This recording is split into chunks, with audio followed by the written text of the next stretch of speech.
Bonjour à tous et bienvenue dans ce nouvel épisode de Vivez la Vendée. On est au bord du lac de Moulins-Papon à La Roche-sur-Yon avec Simon. Bonjour Simon. Bonjour Anaïs. Alors tu es un athlète ultra-endurant, tu peux nous dire qu'est-ce que ça veut dire en fait? Alors je pratique plusieurs disciplines, principalement le triathlon, les ultra-triathlons.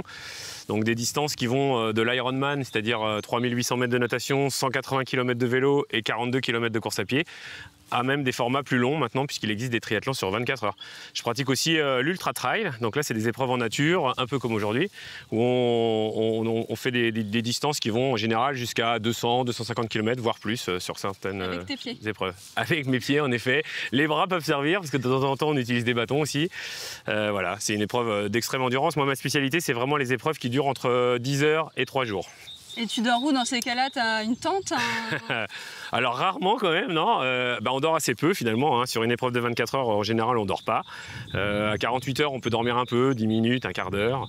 Et puis sur des épreuves plus longues, bon là, des fois, on a besoin de dormir un peu plus. Donc ça peut être 1 heure par-ci par-là. On dort au bord du chemin. Tu veux pas qu'on te voit? J'ai mon téléphone qui va tomber, il était dans la poche. Allez, c'est parti, à Papon. Tous les magnifiques chemins de Papon.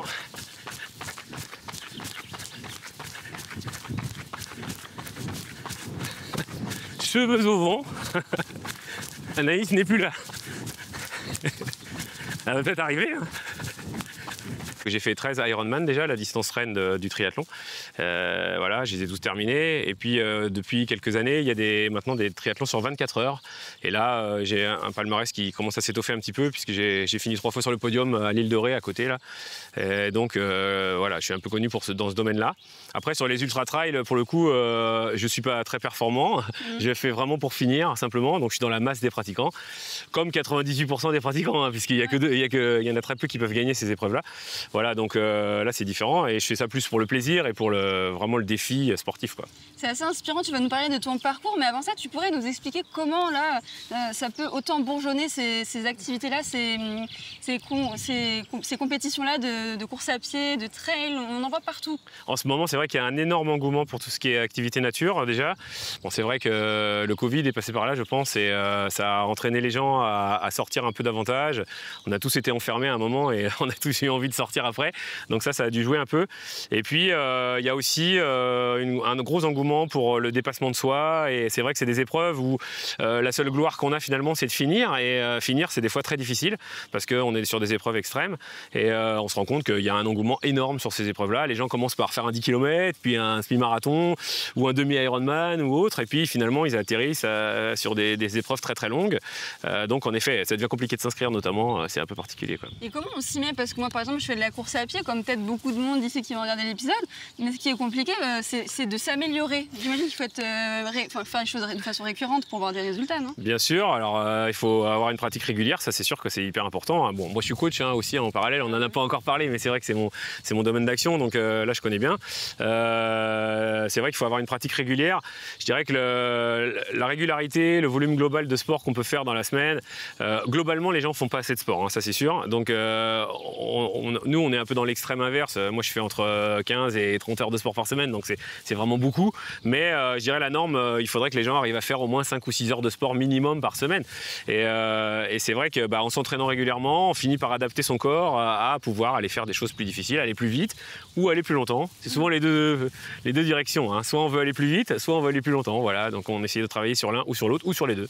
Et toi, ton lien avec ce sport, c'est venu d'où? Tu peux nous expliquer? Moi, je pars de très très loin dans cette pratique-là parce que bon, j'ai toujours été très sportif. Hein, je faisais beaucoup de sport. J'ai fait du basket, j'ai fait du handball, j'ai fait beaucoup d'arts martiaux étant jeune aussi, de la planche à voile. Enfin, j'ai fait pas mal de sports à un assez bon niveau et j'ai arrêté dans les années 2000. J'ai eu des soucis de physique et puis j'ai pris énormément de poids jusqu'à atteindre 110 kg en 2003 jusqu'à 2006 où là je me suis dit il faut que je fasse quelque chose, c'est pas possible, je peux pas rester comme ça. Et ce poids-là, tu l'as perdu en faisant du sport? Alors je l'ai perdu, non, bien sûr, l'alimentation c'est 80%. Hein. On va dire que le sport ça joue énormément quand même, mais je dirais 80% l'alimentation, 20% la pratique sportive à peu près. C'est souvent ce que je dis à mes clients d'ailleurs. Donc oui, j'ai changé complètement radicalement mes habitudes alimentaires en supprimant beaucoup de glucides, hein, principalement, hein, parce qu'on en mange beaucoup trop finalement, on mange beaucoup beaucoup trop de sucre. Et puis aussi une pratique sportive assidue, faut être clair. Je fais beaucoup de sport à l'année, ça représente plus de 1000 heures, donc c'est énormément de sport et beaucoup de variétés de sport. Moi je suis assez adepte de ça. Je trouve que c'est intéressant de faire de la natation, du renforcement musculaire, des sports d'équipe, des sports gestuels, du golf, du tennis, de la course à pied, du vélo. Il y a plein. C'est comme l'alimentation finalement. Exactement. C'est intéressant de varier aussi. Il faut avoir une pratique diversifiée à ce niveau-là. Est-ce que tu as des projets, ou en tous les cas pour le public vendéen, si tu as un message à faire passer, s'ils veulent s'y mettre et tout, qu'est-ce que tu pourrais leur dire? Alors, il faut déjà pouvoir s'inscrire, parce qu'on a ce problème-là actuellement. C'est vrai que les courses, c'est souvent compliqué, il y a beaucoup de demandes. Mais bon, on trouve quand même pas mal de courses sur lesquelles on peut s'inscrire. C'est vrai que sur les ultras, sur les courses très longues, ça devient de plus en plus le problème, faut être clair. Aujourd'hui, il y a tout un tas de clubs qui vous proposent des activités qui vous permettent de démarrer et puis de progresser à votre rythme. Alors, il y a la partie course à pied, évidemment, la partie trail, course classique. Le triathlon, c'est une autre discipline. Et là, donc on enchaîne de la natation, du vélo et de la course à pied. Il y a aussi des clubs intéressants. Le RVT à La Roche est un super club dans lequel je travaille, donc forcément, voilà. Et puis après, on a aussi la possibilité de s'inscrire sans faire partie d'un club, d'aller chercher des courses plus extrêmes, des trails. C'est ouvert un peu à tous finalement. Donc moi, je conseille aux gens d'essayer de s'inscrire. Maintenant, la difficulté, c'est de pouvoir s'inscrire à toutes ces courses parce qu'il y a énormément d'engouement. C'est vrai qu'il faut le reconnaître actuellement. Donc, commencer par des petites distances au début, voilà. Crescendo. Exactement, il faut commencer par un petit trail dans son village, on va dire, ou ailleurs, et puis essayer, toutes les courses, c'est un peu le même principe. Le triathlon, c'est dans l'ordre aussi.